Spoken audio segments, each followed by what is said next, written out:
এটা আজকে না, এটা গতকালকে, মানে আজকে ফার্স্ট নাইটে আর কি, মানে ইন্টারভেনিং নাইট গতকালকার আজকের ইয়েতে একটা ইনফরমেশান এরকম ছিল যে রামনগর থেকে তক্সাপাড়ার দিকে যে রাস্তাটা গিয়েছে পাগলিবাড়ি হয়ে রামপদ হয়ে যে রাস্তাটা গিয়েছে এই জায়গা দিয়ে একটা ফেন্সিডেলের মুভমেন্ট হতে পারে।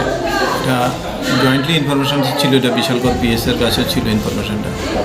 জয়েন্টলি বিশালগড়ের থানার স্টাফ সহ, আমাদের স্টাফ সহ যখন আমরা ওই জায়গাটাতে গিয়েছি, যখন রামপদর এখানে একটা জায়গার ভিতরে একটা অ্যাবান্ডন্ড একটা প্লেসে একটা রাস্তার সাইডেই দেখা গেছে হঠাৎ করে এরকম গুলি বস্তা, তখন কাছে গিয়ে সেটা দেখা গেল এটা একটা পাশে একটা বাড়ি, যে বাড়িটার ভিতরে কেউই নেই, শুধু একজন বয়স্ক মহিলা আছে।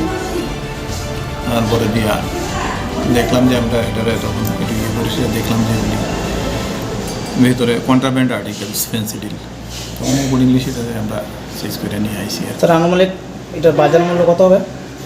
বাজার মূল্যের আমার খুব একটা আইডিয়া নেই, তবে এটা যেটা লোকমুখে শোনা যায় যে এগুলির নাকি বাজারে বিক্রি হয় 400-500 টাকা করে, সেই হিসেবে তো এটা 7-8 লাখ টাকা মাল হবে। স্যার আপনারা কি কাউকে আটক করতে পারছেন? এটা আর কারোর পজিশনেই পাওয়া যায়নি, তো এটা তদন্ত চলছে, দেখা যাক এটার জন্য রেসপন্সিবল। স্যার আপনি তো বিশ্রামগঞ্জ থানার ওসি,